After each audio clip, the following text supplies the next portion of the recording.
Hello everyone, स्वागत है आपका the bar top YouTube channel के ऊपर। मैं आपका होस्ट एंड दोस्त सोनू कुमार।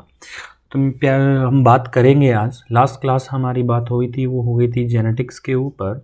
उसी को ही हम आगे बढ़ाते हुए बात करेंगे। लास्ट में हमने टर्मिनोलॉजी के बारे में डिस्कस कर लिया। आज हम देखेंगे कि जेनेटिक्स हमारे पास किसे कहते हैं, कैसी होती है। तो सबसे पहले ध्यान रखना कि जो जेनेटिक्स वर्ड्स जो होता है वो हमने देख लिया था कि जेनेटिक्स वर्ड सबसे पहले जिस साइंटिस्ट ने दिया था वो था बैटसन। इसीलिए जेनेटिक्स के फादर्स के रूप में अगर देखा जाए तो मेंडल को कहते हैं, लेकिन जो भी मॉडर्न जेनेटिक्स है उसके फादर को हम कौन सा कहते हैं, बैटसन के नाम से जानते हैं। जीन शब्द था वो भी हमने देख लिया, जॉनसन ने दिया था। और हमने ये भी देख लिया कि जीन्स के द्वारा जीनोटाइप्स का फॉर्मेशन होता है, जीन कहाँ पर प्रेजेंट रहते हैं, एलील्स कहाँ पर रहते हैं, उन सभी के ऊपर है वो हमारा डिस्कशन हो चुका था। अब हम बात करेंगे कि जो जेनेटिक्स है वो हमारे पास दो प्रकार के रूप में हमें देखने को मिलती है। एक वो जेनेटिक्स जो मेंडल के द्वारा दी गई थी, एक वो जेनेटिक्स जो मेंडल के आने के बाद में, मेंडल के नियमों के बाद में जो जेनेटिक्स दी गई, जिन नियमों का मेंडल पालना नहीं करता है वो हमारे पास होगी। यानी सबसे पहले वो जेनेटिक्स जिसे हम मेंडल्स के द्वारा प्रस्तुत की गई थी उसे हम यहाँ पर कहते हैं मेंडलिज्म। मेंडलिज्म जेनेटिक्स के नाम से जानेंगे। और वो जेनेटिक्स जो मेंडल के द्वारा बाद में दी गई उसे हम क्या कहेंगे यहाँ पर, पोस्ट मेंडलिज्म्स के नाम से यहाँ पर जानेंगे। यानी एक हमारे पास जेनेटिक्स होती है वो मेंडलिज्म्स होती है, दूसरी जेनेटिक्स कौन सी होती है, पोस्ट मेंडलिज्म्स होती है। अब मेंडलिज्म्स की बात करें तो मेंडलिज्म्स में हमारे पास नॉर्मली क्या क्या चीज़ देखने को मिलती है। तो सबसे पहले ध्यान रखना कि वो मेंडलिज्म्स की जेनेटिक्स में सबसे पहले जिन्होंने क्रॉस करवाया वो हमारे पास कौन सा था, आपका मोनोहाइब्रिड क्रॉस था। तो यानी कि सबसे पहले मैं बात करूंगा तो कौन सा क्रॉस हो जाएगा, मेंडलिज्म के अंदर मोनोहाइब्रिड हो जाएगा, क्रॉस हो जाएगा। दूसरी आई हमारे पास यहाँ पर कौन सी, आपका डाई हाइब्रिड क्रॉस है, उसके बारे में उन्होंने बातें कही। फिर उसके बाद में 3 नंबर मेंडलिज्म्स के बारे में बात करूँ तो हमारे पास आता है कौन सा, आपका रेसिप्रोकल क्रॉस के बारे में। और 4 नंबर हमारे पास आता है वो आता है कौन सा, आपका बैक क्रॉस। ये 4 चीज़ें हैं वो किसके ऊपर लागू होती है, मेंडलिज्म्स के ऊपर लागू होती हैं। लेकिन बैक क्रॉस के अंदर ही हम 2 क्रॉस को पढ़ेंगे। पहला आता है हमारे पास आउट क्रॉस और दूसरा हमारे पास आता है यहाँ पर कौन सा, आपका टेस्ट क्रॉस। ये 2 क्रॉस हैं वो होते हैं। तो ये monohybrid cross, dihybrid cross, reciprocal cross और बैक क्रॉस है वो कौन सी जेनेटिक्स में आते हैं, हमारे पास मेंडलिज्म जेनेटिक्स के अंदर आते हैं। उसी तरह से हम आगे इसकी बात करें नॉन मेंडल पोस्ट मेंडलिज्म्स के ऊपर देखें तो पोस्ट मेंडलिज्म्स के अंदर हमारे पास क्या क्या चीज़ें देखने को मिलेगी उसके ऊपर देखते हैं। तो सबसे पहले वो देखेंगे जो साइटोप्लाज्म के थ्रू कंट्रोल होती है उसे हम कहते हैं साइटोजेनिक। कौन सी जेनेटिक्स कहेंगे, साइटोजेनेटिक हेरिडिटी के नाम से उसको हम जानते हैं। तो साइटोजेनिक हेरिडिटी। दूसरे बाद में हमारे पास साइटोप्लाज्म के बारे में बात कर लिया तो हमारे पास कौन सा आएगा, आपका अब कैरोजेनिक हेरिडिटी आएगा, यानी कि न्यूक्लियस के द्वारा कंट्रोल होने वाला।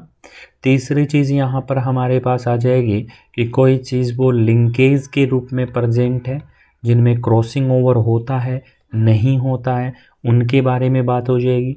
4 नंबर पे हमारे पास आ जाएगा इनका इंट्रैक्शन के ऊपर बातें कि इनके बीच में, एलील्स के बीच में किस तरह का इंट्रैक्शंस होता है वो हमें यहाँ पर देखने को मिलता है, यानी इंट्रैक्शंस के ऊपर बात हो जाएगी। अगर इंट्रैक्शन के अंदर हम बगें कि इंट्रैक्शंस भी कितने प्रकार का होगा तो ध्यान रखना, एक वो इंट्रैक्शन जिसे हम एलिक इंट्रैक्शन के नाम से जानते हैं, एक वो इंट्रैक्शन जिसे हम क्या कहते हैं, आपका नॉन एलिक इंट्रैक्शन होता है वो कहते हैं। इसी नॉन एलिक इंट्रैक्शंस के ऊपर मैं बात करूं तो नॉन एलिक इंट्रैक्शंस में आप अलग अलग चीज़ों के बारे में देखोगे, जिसमें हमने एपिस्टेटिस के बारे में बातें होंगी।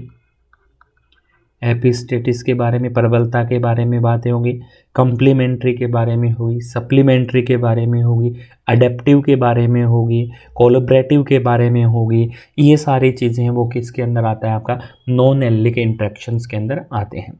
फिर इसी तरह से हम यहाँ इंटरेक्शन के बाद में हमारे पास अगला पढ़े तो हम इसको कह सकते हैं, अगले टॉपिक में हम पढ़ेंगे पॉलीजेनिक हेरिडिटी। ये भी कौन सा है, आपका पोस्ट मेंडलिज्म्स के रूप में है। फिर 6 नंबर पे आपके पास आता है वो है हमारे पास कौन सा, मोनोजेनिक हेरिडिटी।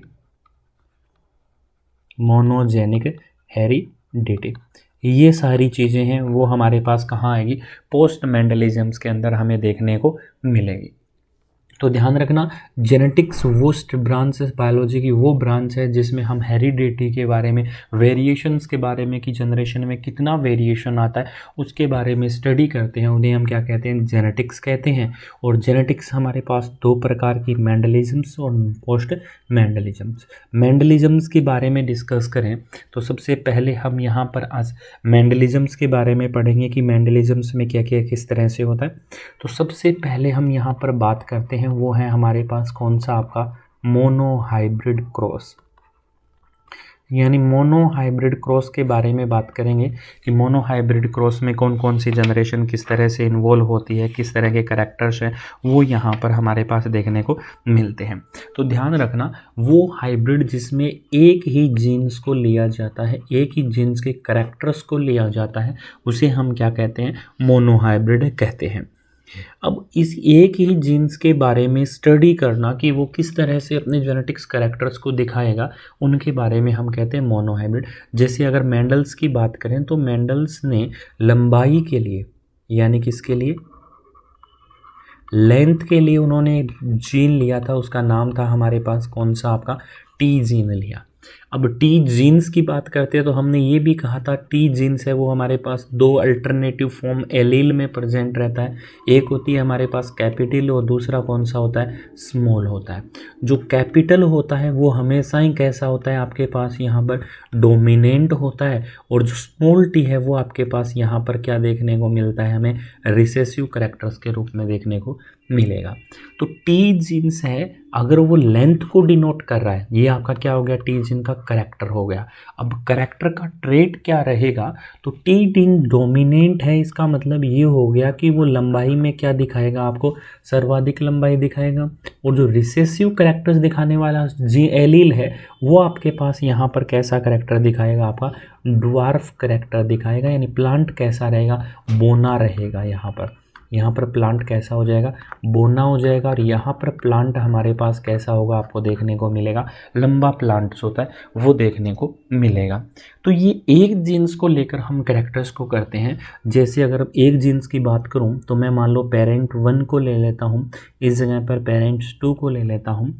इस पेरेंट्स 1 में बात करें तो एक के अंदर हमारे पास कैपिटल टी कैपिटल जीन है, दूसरे के अंदर हमारे पास जीन्स की बात करूं तो कौन सा हो गया, स्मॉल टी। यानी टोटल कहूं तो यहाँ पेरेंट 1 में डोमिनेंट कैरेक्टर है, पेरेंट 2 के अंदर रिसेसिव कैरेक्टर्स हैं, और पेरेंट 1 में डोमिनेंट और रिसेसिव कैरेक्टर्स होने के कारण ये जब आगे जाएगा तो इसका गैमेट हमारे पास कितना बनेगा, एक बनेगा कैपिटल टी, और इसका गैमेट कितना बनेगा हमारे पास, स्मॉल टी। अब जब इन दोनों का गैमेट का फॉर्मेशन हो जाता है तो गैमेट के फॉर्मेशन के बाद में इनके अंदर दोनों के बीच में क्या होगा, फर्टिलाइजेशन होगा। यानी टोटल कहूँ तो इनके बीच में अब हमें क्या करना है, क्रॉस पोलिनेशन आपका करना है। जैसे ही यहाँ पर क्रॉस पोलिनेशन होगा एक दूसरे का, तो कैपिटल टी और स्मॉल टी दोनों क्या हो जाएंगे, साथ में आ जाएंगे। और जब साथ में आएंगे तो जो डोमिनेंट करैक्टर होता है वो अपना प्रभाव दिखाएगा। तो यहाँ पर जो हमें प्रोजेनी देखने को मिलती है वो कैसी देखने को मिलेगी, टोल देखने को मिलेगी।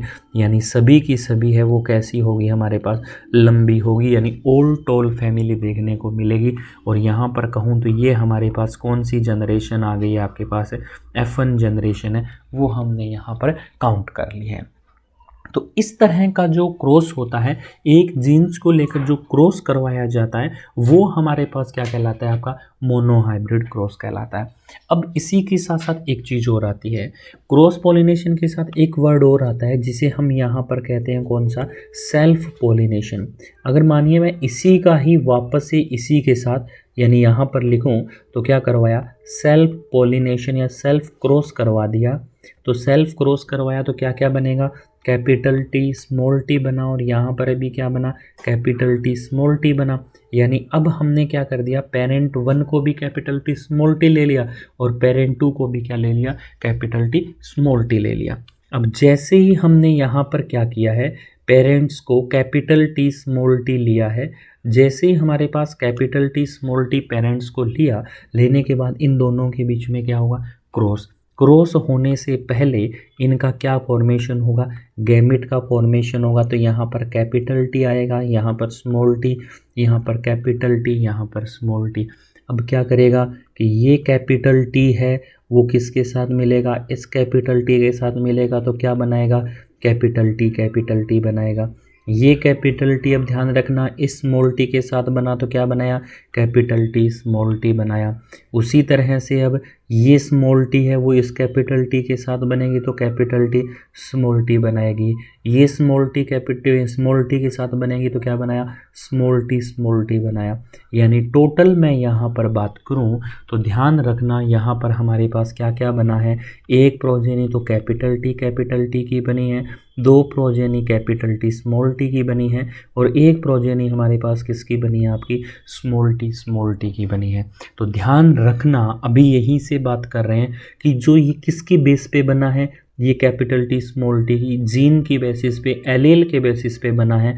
तो हमारे पास यहाँ पर क्या होगा कि आपको कहे कि इसका जीनोटाइप क्या काउंट हुआ, तो 1, 2 और 1 है, वो आपका क्या देखने को मिला है, जीनोटाइप देखने को यहाँ पर मिला है। और अगर पूछ लिया जाए फिनोटाइप क्या रहेगा, ध्यान रखना, फिनोटाइप क्या रहेगा, जीनोटाइप का मतलब तो हो गया जीन क्या दिखा रहा है। जैसे कैपिटल जीन क्या है, कैपिटल टी स्मॉल टी कैसे दिखा, तो इनकी संख्या हमने दे दी 1, 2, 1। अब यहाँ पर देखना कि कैपिटल टी आया है वो हमारे पास कैसा होगा, प्लांट टोल होगा। कैपिटल टी स्मॉल टी है, डोमिनेंट कैरेक्टर है, तो प्लांट कैसा होगा, टोल होगा।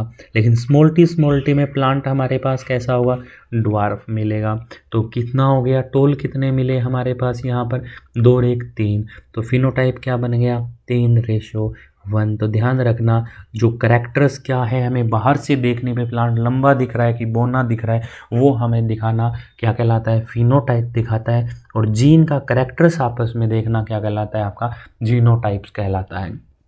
तो ये तो हुआ हमारा कौन सा क्रॉस, मोनोहाइब्रिड क्रॉस।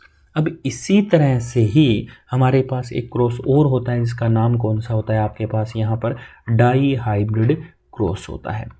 अब डाई हाइब्रिड क्रॉस किसे कहते हैं, तो ध्यान रखना है कि इसमें कितने जीन इन्वॉल्व होंगे, 2 जीन को इन्वॉल्व किया जाता है, चाहे वो कोई से भी हो, किसी भी प्रकार के हो, उन 2 जीन्स को लिया जाता है और दोनों जीन्स के बीच में हमारे पास क्या होगा, क्रॉस करवाया जाएगा। तो वो आपके पास क्या कहलाता है, यहाँ पर डाई हाइब्रिड क्रॉस कहलाता है।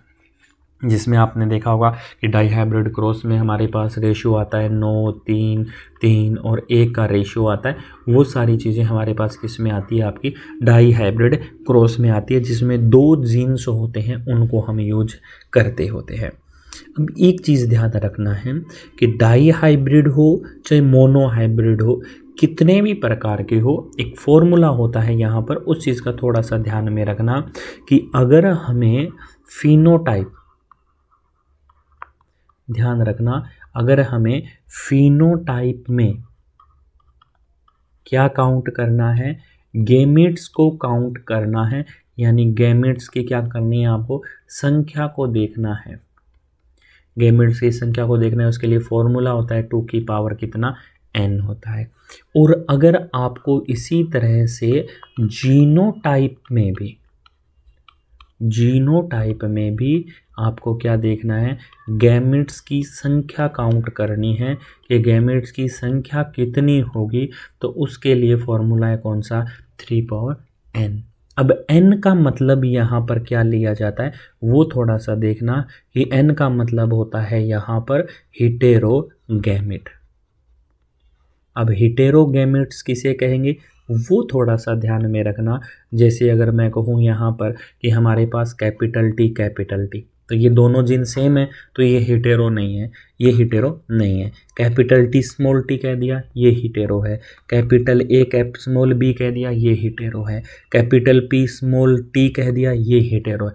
यानी कि आपस में एक दूसरे से हेटेरो कंडीशंस में प्रेजेंट रहना। जैसे यहाँ पर हमने कह दिया ना कि कैपिटल पी वाला यहाँ पर, तो यहाँ पर देखना कि capital P small P, capital A small A, capital C small C, capital D small D, ये सारे हैं वो किस कंडीशन में आपके हेटेरो कंडीशन में। तो अगर ऐसी कंडीशन आपको देखने को मिलती है तो उसके लिए फिनोटाइप काउंट करोगे तो 2 की पावर n, और जीनोटाइप काउंट करोगे तो फॉर्मूला क्या रहेगा 3 की पावर n के रूप में आपको यहाँ पर फॉर्मूला है वो देखने को मिलेगा।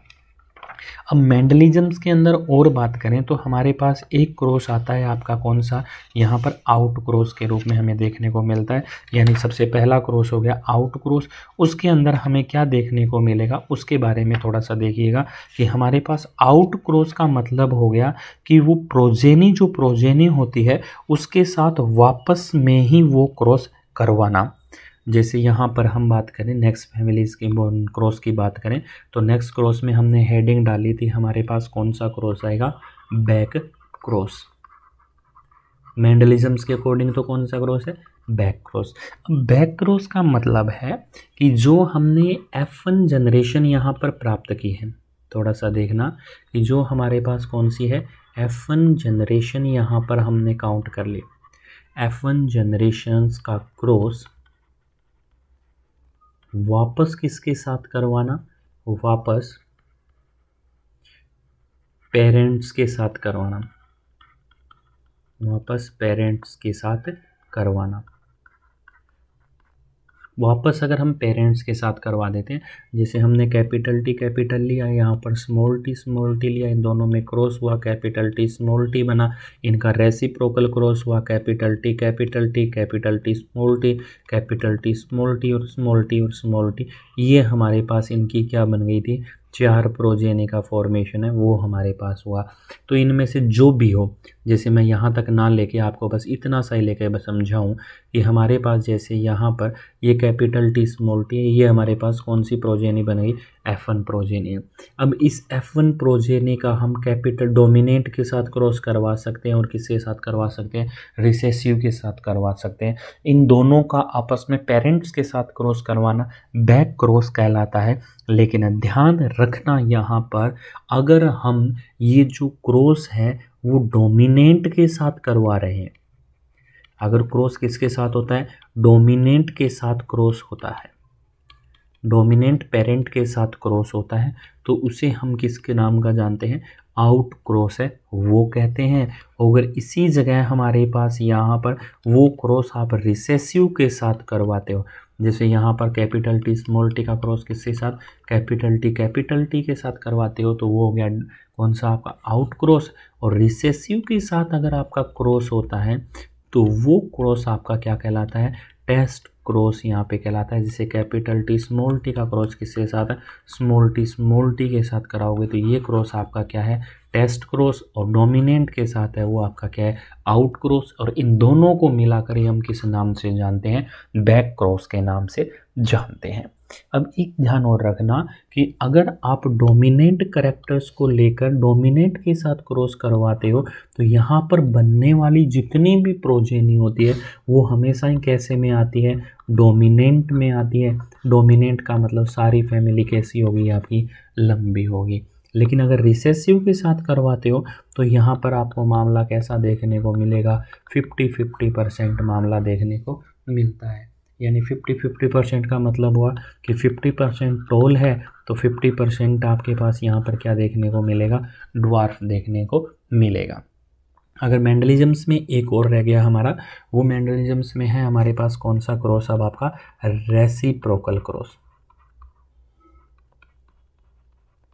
अब इस रेसिप्रोकल क्रॉस का मतलब क्या हुआ वो समझिएगा कि जैसे हमने मान लो पेरेंट 1 ले लिया और पेरेंट 2 यहाँ पर लिया। अब पेरेंट 1 को कैपिटल टी लिया है, पेरेंट 1 को हमने जैसे यहाँ पर कैपिटल टी लिया, यहाँ पर हमने क्या ले लिया स्मॉल टी ले लिया।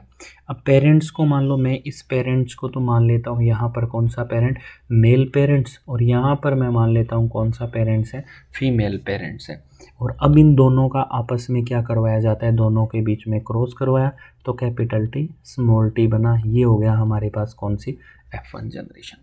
अब इसी के साथ ही अगली चीज़ हमें क्या करनी है कि हम वापस से P1 और P2 लेते हैं, लेकिन इसमें कंडीशंस क्या रखी है कि जो P1 था जिसको हमने मेल माना है उसको अब हमें फीमेल मानना है, और जिसको हमने मेल माना जैसे कैपिटल टी को यहाँ पर मेल और फीमेल, यहाँ पर मेल, इन दोनों के बीच में क्रॉस करवाया तो क्या आया कैपिटल टी 1, यानी ये आ गई आपकी F1 प्रोजेनी।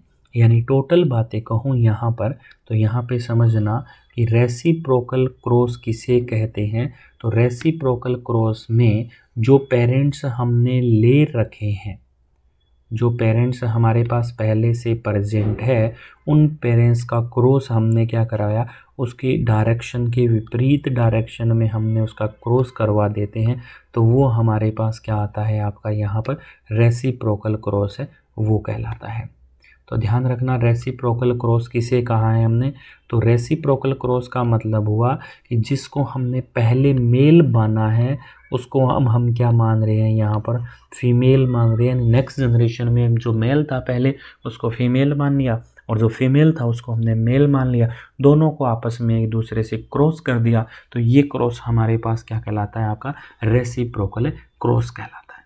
तो ये सारी चीज़ें हैं वो हमने बात की है किसके ऊपर, अपने मेंडलिज्म्स के ऊपर, यानी मेंडलिज्म्स की जेनेटिक्स के ऊपर। अब हम बात करेंगे कि मेंडलिज्म्स की जेनेटिक्स थी उस पर मेंडल ने क्या क्या नियम दिए, किस तरह के नियम दिए, उन सभी के ऊपर बात करेंगे। फिर हम बात करेंगे किसके ऊपर, पोस्ट मेंडलिज्म, जिसमें साइटोजेनेटिक, कैरियोजेनेटिक और लिंकेज के बारे में हमारी बातें हैं वो यहाँ पर रहेगी। चलिए मिलते हैं आपसे नेक्स्ट लेक्चर्स के अंदर जहाँ पर हम बात करेंगे मेंडल्स के नियम के साथ। Thank you.